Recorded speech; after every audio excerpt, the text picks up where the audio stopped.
I get the sense that you're a little frustrated with how this is working out in some areas versus others.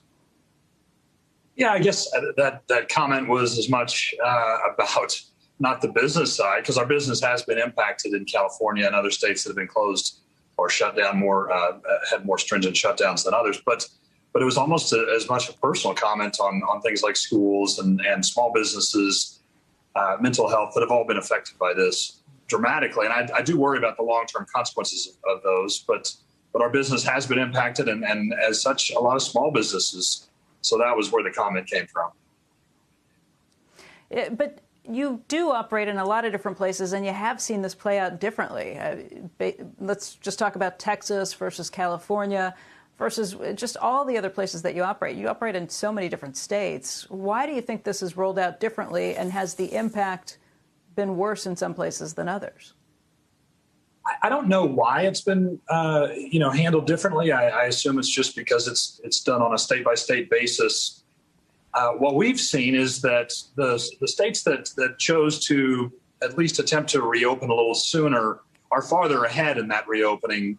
And so states like Florida, states like Texas, Arizona, Tennessee, those are states that chose to try and go to 25 or 50% more quickly. And so I think as a result, the impact on the states economically will show to be less than those states that have chosen to take a stronger stance. And so I don't want to make a political comment on it at all. I just think that those states where our business has rebounded, it's directly tied to the reopening a bit sooner. How is your business doing overall? Obviously, with people not in offices, that's a big impact on the amount of waste that would be coming out of those industrial places, out of those office buildings that used to be there. But I'd assume it at least picks up at least some to some extent on the residential side. It does. I mean, the business actually is doing amazingly well. We reported fourth quarter earnings a couple of weeks ago, and considering that we were comparing a non-COVID period to a COVID period, we're up 4% in EBITDA year over year, which was amazing. So we've taken some cost out of the organization, but we've also really tried to address things like the residential line of business that has seen a big uptick in volume. The commercial line of business is one of our most important from a margin perspective, and it's still down somewhere between 4 and 4.5%. We're starting to see that bounce back pretty quickly as some of these states reopen, and we think it'll parallel the vaccine. Hey, Jim, there's been such a dichotomy of responses from the business community to this.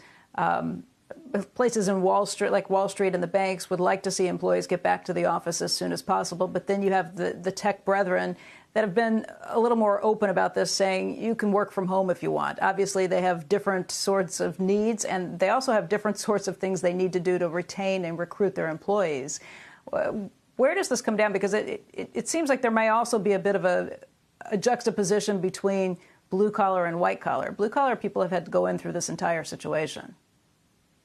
Well, and ours are part of that essential worker group. We've got about 51,000 employees, and about 35,000 of them have been out there since day one, doing a great job. But we also have about 15 or 16,000 that are office workers. Fortunately, we have these technology tools that have enabled us to work from home. But we do feel like we're missing out on some of the impromptu collaboration, and I think that's why we've chosen to put forth a plan that says we'll bring those 15 or 16,000 folks back to the office in part on the 3rd of May. So we're asking that we come back for at least 2 days a week, effective the 3rd of May. And then the 1st of July, and the president had said that he felt there was a good, at least a reasonable chance of us being able to all have access to the vaccine by the end of May. So if we give ourselves an extra month, the 1st of July is when we would all return to the office. Jim, will you require people to have vaccinations coming back? It's kind of a tricky area. It is a tricky area. We've talked about it, and we've decided not to require it.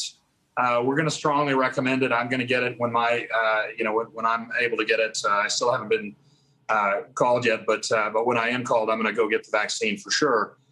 And our other senior leaders are getting it, but we're not going to require the vaccine for folks. we felt like that might be a bridge too far. We're going to strongly recommend it. Hey, Jim, if you're not going to require the vaccine, are you investing in any kind of surveillance testing program for employees, and will you require everybody to wear masks? So we have protocols in place right now. In fact, when I come into the office, I'm sitting at our office today, and when I come into that office, I have to take a screening, and every single office employee has to take that same screening. And we've had that in place for probably 10 or 12 months. And then we do have mask protocols and social distancing protocols that have been in place since COVID started. We have not made a decision, once everybody gets a chance to be vaccinated, what happens with the mask protocols. We're paying attention to what CDC is recommending and what the various states are recommending. So at this point, we haven't changed those protocols. I still have to wear a mask when I'm at work, when I'm outside of my office, and we have to maintain social distance. Shepard Smith here. Thanks for watching CNBC on YouTube.